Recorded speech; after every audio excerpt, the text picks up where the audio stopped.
আসসালামু আলাইকুম। আপনারা স্ক্রিনে যাকে দেখতে পাচ্ছেন এর নাম হচ্ছে প্রফেসর তেগাতা তেজাসিন, যিনি একজন থাইল্যান্ডের চিয়াংমাই ইউনিভার্সিটির অ্যানাটমি বিভাগের চেয়ারম্যান এবং সাবেক ডিন। তো এনার ইসলাম গ্রহণের ভিডিওটি চলুন আমরা সর্বপ্রথম দেখে আসি।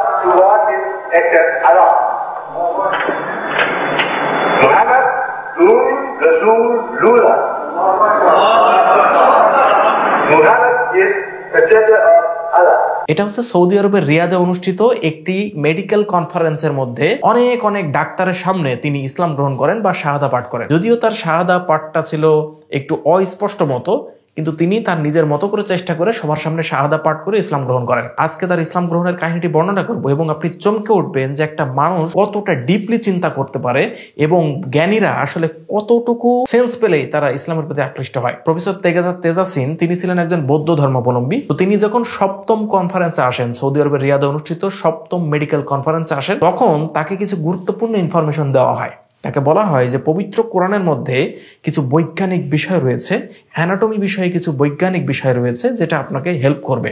তো তার সামনে সবকিছু বর্ণনা করা হয় এবং তাকে প্রফেসর কিথ মুরের লেখা একটি বই দেওয়া হয়। তো যখন তার সামনে এই পুরো বিষয়টা উপস্থাপন করা হয় তখন তিনি খুবই আশ্চর্য হয়েছিলেন এবং তিনি দাবি করেছিলেন যে আমাদের বৌদ্ধ ধর্মগ্রন্থেও এমন কিছু বিষয় রয়েছে যেটা ভ্রূণের বিকাশ, অ্যানাটমি বা একটা ভ্রূণের সমস্ত স্টেপগুলো সুন্দরভাবে আমাদের বৌদ্ধ ধর্মগ্রন্থে বর্ণনা করা হয়েছে। তিনি এটা দাবি করেছিলেন এবং একই সাথে তিনি ইসলামের এই বিষয়গুলো দেখেও অনেক হতবাক হয়েছিলেন। এরপর তিনি থাইল্যান্ডে ফিরে যান এবং সেখানে গিয়ে এই বিষয়ের উপরে বেশ কিছু নলেজ অর্জন করেন। তিনি যেহেতু অ্যানাটমি বিভাগের চেয়ারম্যান ছিলেন, তাই তিনি স্বভাবতই মানব দেহ এবং কোরআনের বিভিন্ন বিষয় সম্পর্কে গবেষণা করেছিলেন এবং তিনি দেখতে পান যে এখানে মানুষের পেইন রিসেপ্টর সম্পর্কে এবং ভ্রূণের সমস্ত স্টেপগুলা একদম বৈজ্ঞানিকভাবে বর্ণনা করা হয়েছে কোরআনের মধ্যে। এবং তিনি 1 বছর ধরে পড়াশোনা করেন ইসলাম এবং বিজ্ঞানের বিষয়ে, ইসলামিক বিভিন্ন বিষয়ের উপরে, এবং 8ম মেডিকেল কনফারেন্সে তিনি এই সমস্ত ডাক্তারদের সামনে তিনি মন খুলে শাহাদা পাঠ করেন এবং ইসলাম গ্রহণ করে ফেলেন।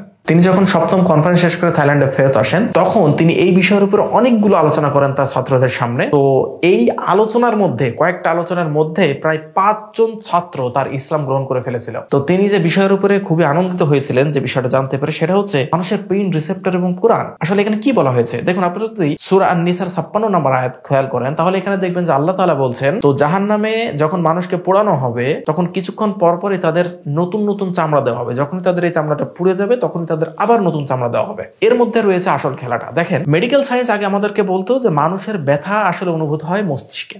আমরা এখানে যতই আঘাত করি, যত কিছুই হয়, এই ব্যথার মূল অনুভূতিটা আমাদের মস্তিষ্কে লাগে বা মস্তিষ্কের মধ্যে ব্যথার অনুভূতিটা সৃষ্টি হয়। সাম্প্রতিক সময় মেডিকেল সায়েন্স তাদের এই পুরো ভাষাটা বদলে ফেলেছে। এখন মেডিকেল সায়েন্স আমাদেরকে বলছে যে মানুষের ব্যথা আসলে অনুভূত হয় পেইন রিসেপ্টর বা ত্বকের নিচে থাকা কিছু বিশেষ স্নায়ুর মাধ্যমে। এই স্নায়ুগুলো যদি কোনোভাবে পুড়ে যায় বা নষ্ট হয়ে যায় তাহলে আমাদের ব্যথা সেখানে অনুভূত হয় না।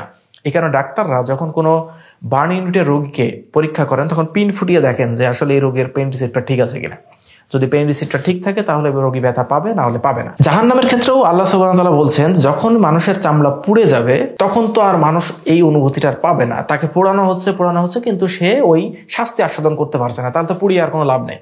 তো এই কারণে আল্লাহ তাআলা যখনই মানুষের চামড়া পুড়ে যাবে তখনই তাকে নতুন চামড়া দেওয়া হবে যেন সে শাস্তি আস্বাদন করতে পারে। মেডিকেল সায়েন্স আমাদেরকে সেটাই বলছে যে যখন একটা মানুষের চামড়া পুড়ে যায় তখন তার পেইন রিসেপ্টর নষ্ট হয়ে যায়, তখন কোনো অনুভূতি সে আর পায় না। তো যখনই তার চামড়াটা আবার নতুন করে দেওয়া হবে শুধুমাত্র তখনই সে আবার নতুন করে তার বিভিন্ন ব্যথা বেদনার অনুভূতি সে পেতে পারে।